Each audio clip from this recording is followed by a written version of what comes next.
Good morning. That's right. This investigation is far from over, even with the suspect in custody. That's right. Shock Trauma has released the names of the shooting victims in Wednesday's shooting rampage at Advanced Granite Solutions in Edgewood. Good morning. Well, imagine going out trick-or-treating and being attacked. That's what happened in at least one Baltimore neighborhood. Well, Stan, unlike the criminal trials, Officer William Porter seemed more forthcoming, providing new details about his conversations with Freddie Gray and Caesar Goodson.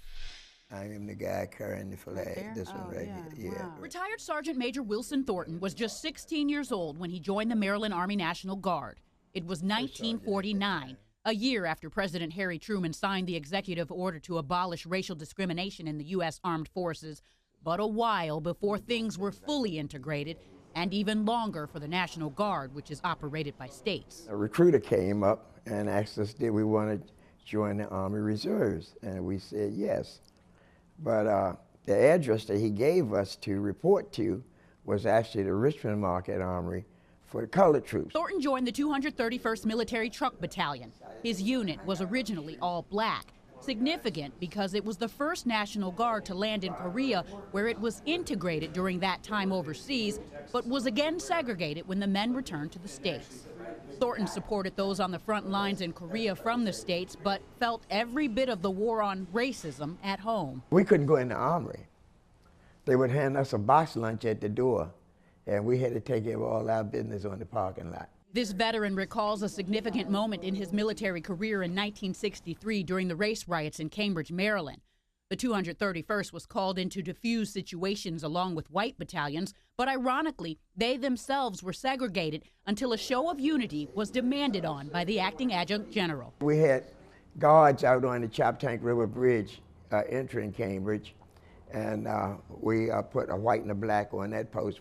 Before we had a white on one and a black one. It was a very different time, but through it all, Sergeant Major Thornton went on to a successful military career, earning his bachelor's, a master's in legal studies, 16 years as a sergeant major in a special forces company, tours abroad, awarded the Legion of Merit for exceptional conduct in service, and he's the first black man to receive the top enlisted position for the Maryland National Guard. I enjoyed every minute of my time in the military. To this day, at the age of 85, he works full-time as a civilian, teaching rental contracts to military men and women, and does so in the same armory downtown where he was once not even allowed to enter. I served in my capacity, regardless of what the state of the nation was at that time. I served as proudly as I could. In Baltimore, Theo Hayes, WBAL TV 11 News. The road to a new set of wheels is all laid out inside the Baltimore Convention Center, where the Motor Trend Auto Show has something for every budget. All budgets. I mean, there are cars here that start for $13,000, $14,000, all the way up to, triple digits. This is the expensive car section. DuPont Registry brings buyers and sellers together of the world's wildest cars.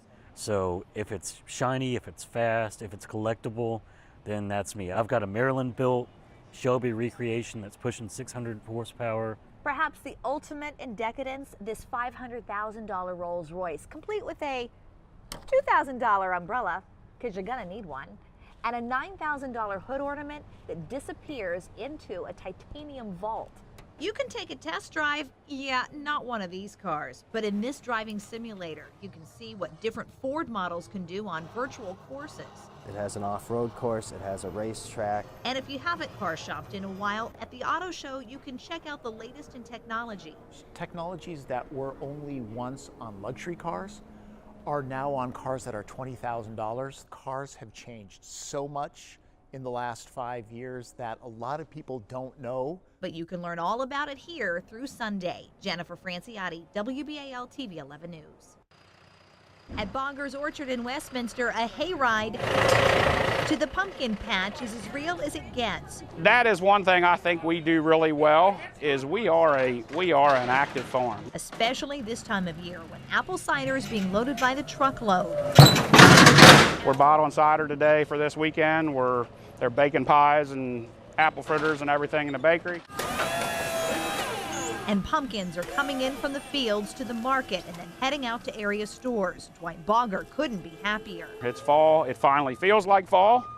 I would say people I sell pumpkins to in our own place have been a little slow because it's been hot. The heat means apples nearing the end of the season have matured faster, and the dry weather ahead means big crowds before Halloween. The Pick Your Own field is 14 acres. And we have a 60-acre field at another farm that's like 2 miles away. The ride to the pumpkin patch only takes a few minutes, but when you get here, picking the right one could take a while because there's just a few to choose from. Pumpkins, I don't know, thousands and thousands. And Once you find the perfect pumpkin, believe it or not, there's an actual way you're supposed to take it off the vine, and it all has to do with saving the stem.